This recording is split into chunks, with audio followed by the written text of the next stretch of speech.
determined to be a true truth teller, not a dungeon dweller. In Genesis 27, Isaac said, "Thy brother came with subtlety, and hath taken away thy blessing."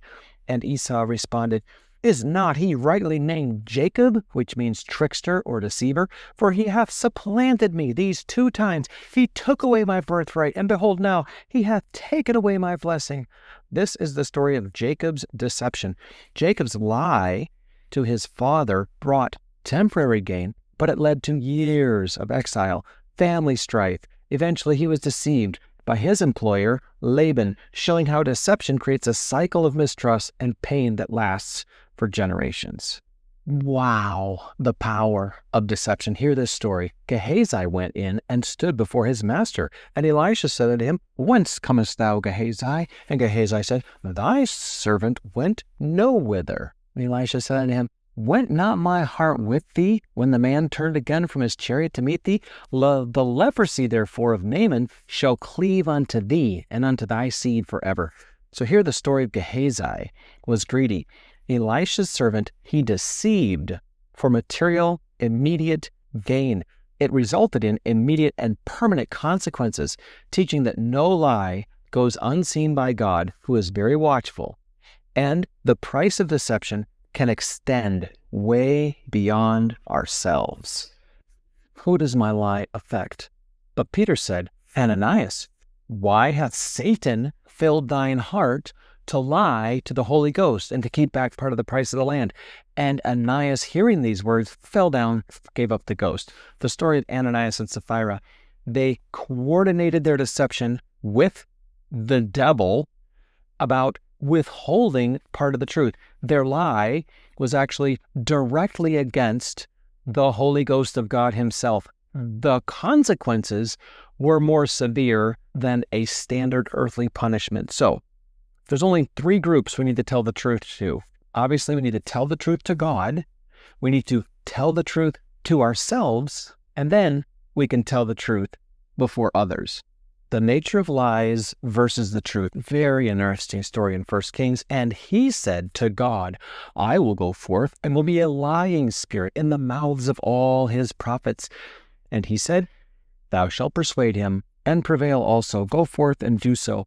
The story of Ahab and his false prophets. This account unpacks the truth that those who consistently reject the truth may eventually be giving over to deceiving spirits, leading to their own destruction. Listening to the lies of hell, a deceiving spirit, is very possible. And if we don't have the right spirit of truth guiding us, we naturally default the other direction. "Thy tongue deviseth mischiefs, like a sharp razor, working deceitfully. Thou lovest evil more than good, and lying rather than to speak righteousness." Selah means pause, repeat, think about it. "Thou lovest all devouring words, O thou deceitful tongue. God shall likewise destroy thee forever." So here the psalmist is getting serious about his own tongue nature. This story is a guy named Doeg. What an interesting name.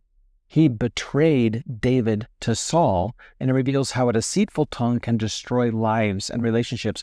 But God ultimately judges those who choose truth or deception. Proverbs 12, "Lying lips are abomination to the Lord, but they that deal truly are his delight." The wisdom of Solomon. Our choices between truth and deception impacts directly our relationship with God. I remember my mom was teaching a Sunday school class, and she went around the room and she asked every child, "Do you want to be an abomination to God, or do you want to be a delight?" And everyone was like, "Oh, I want to be a delight to God." We were coming around to this one kid, and he just had curiosity and creativity, and he was about 5 years old, and he said, "I want to be an abomination." And we just all burst out laughing. And it worked. It was hilarious. I remember to this day. But it's your choice. Do you want to make God throw up and regurgitate? Or do you want to bring delight to the face of your Father?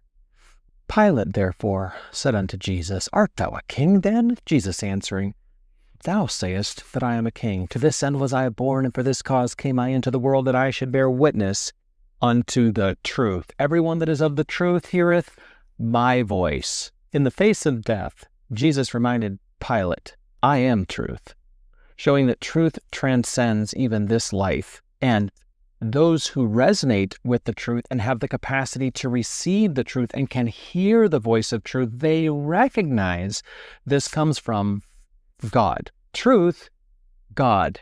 Deception, devil. Truth or deception. Deception often brings unintended consequences that outweigh any temporary gain from lying. Number 2, truth has a purifying power that cleanses both the individual and the community around them. Number 3, God sees and responds to truth and deception. Number 4, the impact of my choice regarding the truth extends way beyond myself. Number 5, truth requires courage and carries divine protection. Number 6, deception often leads to cycles of more deception. Number 7, pure truth has the power to break through even the strongest self-deception. Number 8, God honors those who maintain truth under pressure. Number 9, partial truth and clever manipulation are subtle forms of demonic deception. Number 10, truth-telling is intimately, ultimately revealing of my personal relationship with God! Exclamation point.